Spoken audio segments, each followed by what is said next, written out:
अस्सलाम वालेकुम वीवर आज की इस वीडियो में हम केमिकल रिएक्शन के बारे में बात करेंगे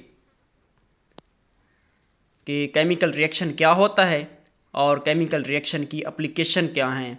हम केमिकल रिएक्शन को कहाँ कहाँ पे इस्तेमाल कर सकते हैं और ये भी देखेंगे कि वो कौन से दो केमिकल रिएक्शन हैं जो ज़िंदगी के वजूद के लिए या ज़िंदगी की बका के लिए बहुत ही ज़्यादा अहम हैं। तो सबसे पहले केमिकल रिएक्शन की डेफिनेशन देखते हैं। केमिकल रिएक्शन एक ऐसा प्रोसेस है जिसमें दो या दो से ज़्यादा मॉलिक्यूल्स आपस में रिएक्ट करते हैं और कोई नई चीज़ बना देते हैं। तो इस तरह के रिएक्शन को केमिकल रिएक्शन कहते हैं। केमिकल रिएक्शन की बहुत सी मिसालें हैं, लेकिन हम यहाँ सिर्फ दो अहम एग्जाम्पल के बारे में बात करेंगे। नंबर एक है फोटोसिंथेसिस रिएक्शन। फोटोसिंथेसिस ग्रीक ज़ुबान का लफ्ज़ है। ये दो लफ्ज़ों से मिलकर बनता है। नंबर एक है फोटो और नंबर दो है सिंथेसिस।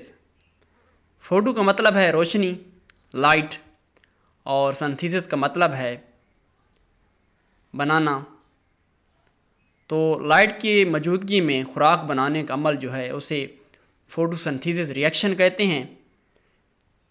इस रिएक्शन में क्या होता है, कार्बन डाइऑक्साइड गैस और पानी आपस में रिएक्ट करते हैं तो ग्लूकोज बनता है जिसका फार्मूला C6H12O6 है। ग्लूकोज खुराक की एक शक्ल है और साथ में ऑक्सीजन गैस भी खारिज होती है। हम सब जानते हैं कि तमाम जानदारों के सांस लेने के लिए ऑक्सीजन गैस बहुत ही ज़्यादा इम्पॉर्टेंट है। तो साथ में जो इस रिएक्शन में खुराक बनती है वो खुराक तमाम पौधे, तमाम इंसान और तमाम हैवान इस्तेमाल करते हैं। और ये भी यहाँ पे बताता चलूँ कि ये वाला जो रिएक्शन है फोटोसिंथेसिस रिएक्शन, ये सनलाइट और क्लोरोफिल की मौजूदगी में ही होता है।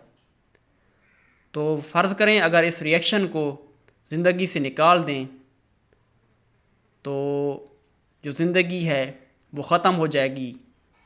पौधे अगर खुराक ना बना सकें तो क्या होगा, पौधे भी ख़त्म हो जाएंगे। ज़ाहिर है जब पौधे ख़त्म होंगे तो इंसान और जानवर अपनी खुराक पौधों से ही हासिल करते हैं, तो इंसानों और हैवानों की ज़िंदगी भी ख़तरे में चली जाएगी, समझो ख़त्म ही हो जाएगी। तो यही बहुत ही ज़्यादा इम्पॉर्टेंट रिएक्शन है। अब नंबर दो बात करेंगे रेस्पिरेशन रिएक्शन के बारे में। रेस्पिरेशन रिएक्शन भी एक केमिकल रिएक्शन है। खुराक से एनर्जी हासिल करने का जो अमल है वो रेस्पिरेशन रिएक्शन ही कहलाता है। इस रिएक्शन में क्या होता है, बहुत ही सिंपल है। जो ऊपर ग्लूकोज और ऑक्सीजन गैस बने थे, अब ग्लूकोज और ऑक्सीजन आपस में रिएक्ट करते हैं। रिएक्ट करके बैक कार्बन डाइऑक्साइड गैस और पानी बनाते हैं और साथ में एनर्जी भी खारिज होती है। यही वो एनर्जी है जिसको इस्तेमाल करके तमाम जानदार अपनी रोज़मर्रा की सरगर्मियाँ सर अंजाम देते हैं। तो ये था केमिकल रिएक्शन के बारे में। अगर आपको ये वीडियो पसंद आई है तो लाइक कर दें, शेयर कर दें। नई वीडियो के साथ फिर मिलेंगे, तब तक अल्लाह हाफ़िज़।